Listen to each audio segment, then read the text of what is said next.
I really don't like filming myself. That's maybe the reason why I don't like taking selfies. I don't like selfies. I don't know if it's just because my own generation ruined selfies for me or for what, but anyways. So I went a whole month shooting on just anamorphic lenses, and I kind of want to share the experience because it's pretty rad.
There's this great YouTuber, once again, the name escapes me, but he talks about the X-Pan camera, which, dude, if I had the money, I'd buy that film camera. And I'm not a film guy.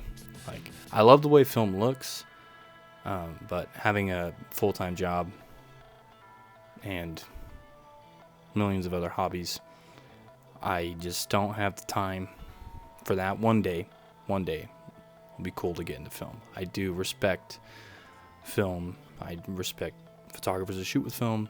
You're very patient. They're very skilled. And I think it's freaking awesome, so keep shooting it. It's cool. But for me, it's just not in the wheelhouse. Digital is far more easier for me. And, I mean, you can use your $3,500 camera and make your really sharp photos look like they came out of a film camera, a disposable one that you bought from the store. So you can just do that, and that's cool. So, but anyways, the X-Pan camera, man. And it's funny because I didn't see this video. Like, I've had this, so I'm shooting on the anamorphic lens right now. And so forgive me if it's out of focus, because there is no autofocus. It is manual. And that's the first thing right off the bat. A whole month makes you realize how much you miss autofocus, man. But it also, you take more time every time you take your photo because you're like, man, is it in focus? Is it out of focus? The other thing is kind of a pain in the butt with shooting photography with this lens. So just so you know, it is the Siru. I don't know how they pronounce it. Everyone says it differently.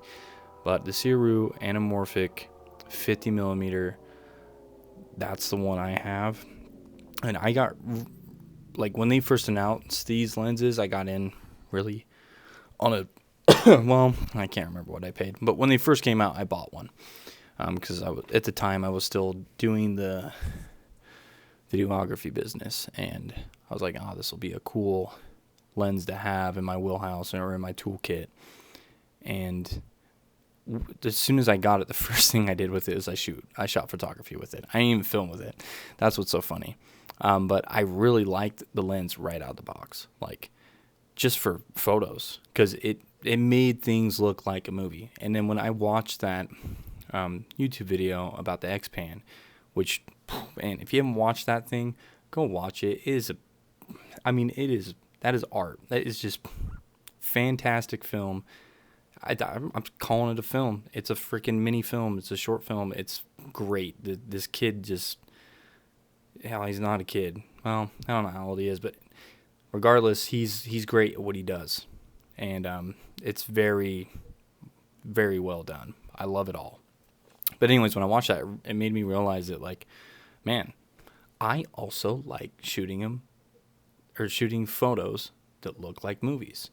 I love it. I absolutely love it. It looks like every shot that you take with an anamorphic lens, it turns it into a stinking film. It's just the style that you get out of the lens. It's a characteristic that's in the lens, and it's so much different than just your regular run-of-the-mill lens that you shoot on every day.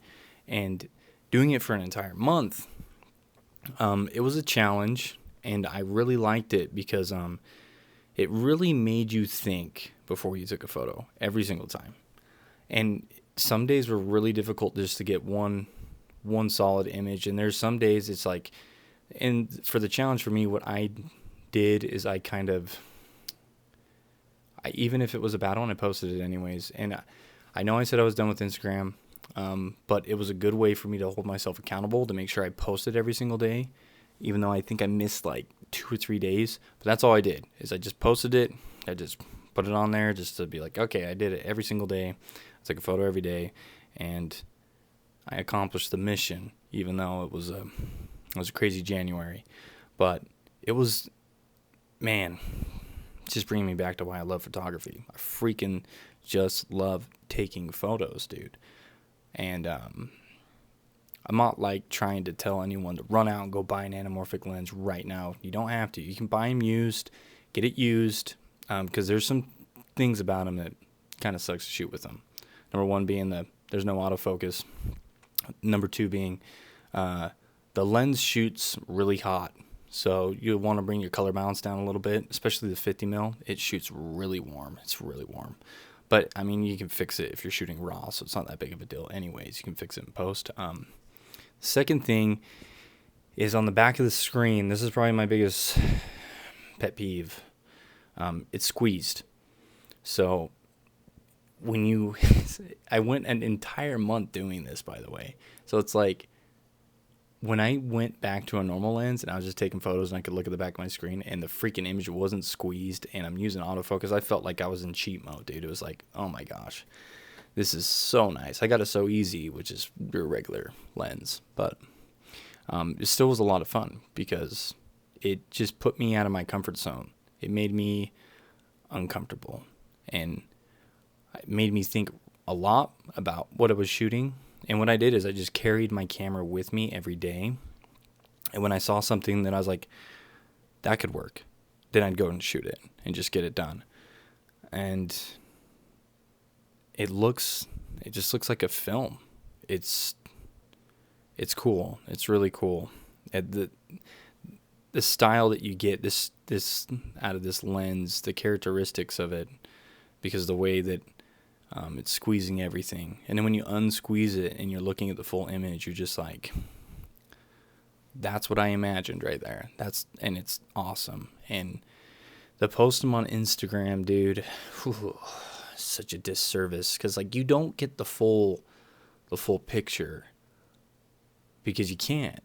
Because you have to take it into some stupid photo app and then do the cliche thing where you put a white background, and it's just, that's why I've been so, like, I'm glad that finally January's over so I could talk about this and make this video, because on here I can show the full photo and then you'll understand, because this is the only way to really share it. It's just the stupid settings for Instagram. Another reason to hate Instagram, man, I'm telling you. It's not for the photographers. That's why I've turned to YouTube. It's better here. It's better here. And I don't even care if no one's watching, dude. I don't even care. I'm not going to lie, I've been enjoying this process of just like, what's my next challenge? What's my next photo? What am I going to do? How am I going to top the next one and the next one? And I got millions of ideas going on, so it's fun to be excited about photography again. I think that's my biggest thing, because it's just, I've missed this, and having it back finally, it's nice. It's nice. So I have 2 of these lenses. I have the 50 millimeter, which is on my video camera now, that I'm shooting this video with. And then I have the 35 millimeter. So the nice thing about the 35 is it's really small and compact. So with the A7 freak, dude, the way Sony names their cameras, I'm ready to strangle them. The A7C2, with the A7C2, the 35 fits on there really nice. It's not heavy, it's small, it's compact. You put the 50 mil on this thing though, it's kind of hilarious. Just I'll just show you. The 50 mil is really heavy. It's big. It's not an easy lens to carry around. Some of the first photos I shot on this thing, I was dragging this lens all over the place. I did an astro shot with the 50 mil, and it's just a heavy freaking lens. And I didn't try tracking on it because the thing is so freaking heavy, and my tracker is certain amount of weight you can put on there, and then it's a 50 mil too. Oh no, I did track. I'd have to look at the settings on the image, but anyways, it's cool. They're two really cool lenses, and this one I actually got. They had this one on sale, so it wasn't that bad. It was like, this one was $500, but you can get them used for quite cheaper, and it'd probably be pretty easy to pick them up. There's a lot of videographers that probably buy them and then they never shoot with them because it's kind of a process to unsqueeze and all that crap. And it's the same thing with the photos. What you have to do after you take all your shots is then bring them into Lightroom and then move them over into Photoshop, and there's distortion with both lenses, and I found that the 35 is a little worse with distortion, especially on the edges.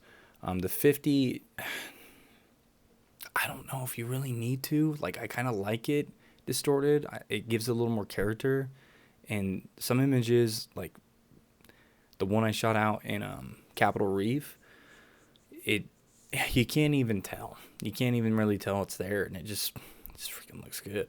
So there's really, I don't mind the distortion. Like, if you're shooting on the 35 off on the edges, you can notice, like, anything that's a straight line, it will kind of bow or curve. There's definitely some photos I shot of my son, and the one that when I was in the shop, I was shooting him by a lift, and I could see that the lines on the side were definitely bent. But you can fix that in Photoshop, and then you can just make a action and automatically apply it every single time. So it doesn't take that much time. It's not that big of a deal, but there's ways to get around it. So, but the end result is, it's rad. It's cool, and it's just a different type of photography in itself. It's like, I'm not going to get into the nitty gritty for the anamorphic lenses because they've already, everyone's reviewed them. And if you really want to get into the nitty gritty and find all the specs and exactly what they do, there's other people way more qualified than myself. I'm just talking strictly for photography. These things rock, and they're super cool. The 50 mil has the blue flare on it, and the blue flare is like kind of the classic flare that you would get in a movie. The cool thing about the 35 millimeter is it's more of a natural flare, so it's not the blue one, but it kind of mimics whatever you're taking a photo, whatever the light source is, it copies that color, and it's less noticeable. So I kind of like this one more. I have several images with the 35 and with the flare, and it blends in. So instead of like having a daytime shot where everything's really warm and yellow, and then you have this crazy blue flare just cutting through, sometimes that can work for sure, but it can be a pretty big distraction. I've noticed the blue, you pick up on it a lot more, but with the yellow, or with the neutral for the 35,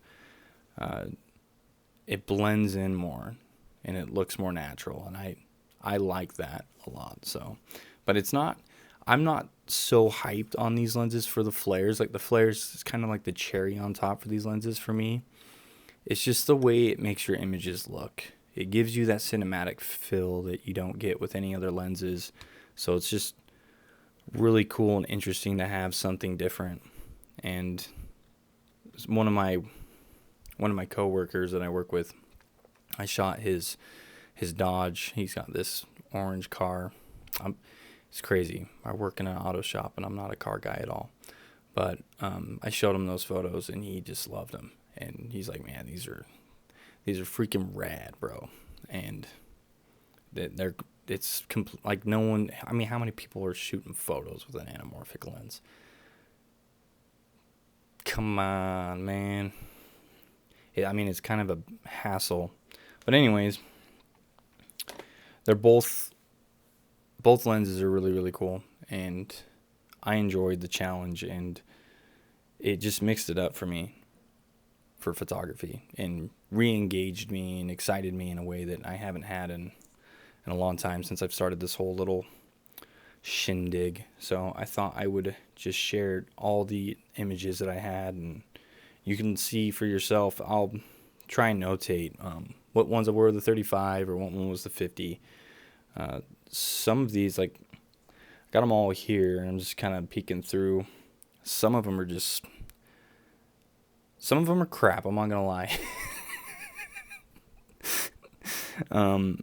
But there's some of them that turned out really, really good. Like this one of the wall. This is a local swimming pool by my house, and it was a Saturday. I think we were wrapping up a soccer game for my son, and I just saw these squares in the wall and the bench, and I'm like, bro, if you just had a guy walking or sitting on that bench, it's like that's a frame out of a movie. Like, boom.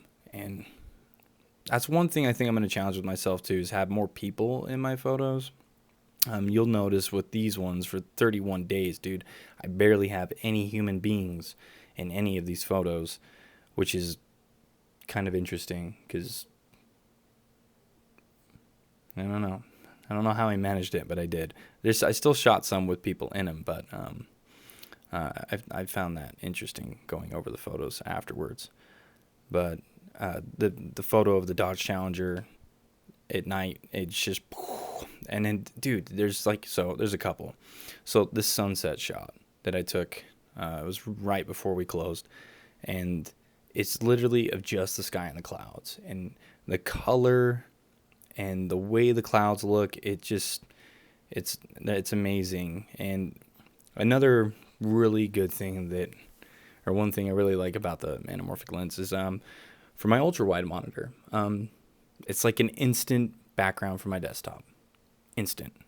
No matter what it is, I can just bloop blop put it in there. It's just, so when I'm on the hunt for a new wallpaper for my computer, I just whip out my anamorphic lens and just take a photo. And both lenses are surprisingly really, really sharp, especially that the 50 mil at 2.9T. It's pretty impressive for it being more of a budget anamorphic lens. I've never used like a crazy expensive anamorphic lens, but what you get out of these things, it's pretty impressive. I like it. So, I mean, there is a couple more drawbacks. Like, you can't get super close with them. It's like 3 feet is the closest you can get. Like, this lens is, I can't get any closer than about this. Even if I go and try and focus it, that's as close as I can get right here. Any closer, you're gonna need a diopter or is it diopter, something like that. I can't pronounce it right, but yeah, you're gonna need a special piece of glass to make it so you can get a little bit closer. But anyways, that's my rambling. Yeah, I think I'll go now.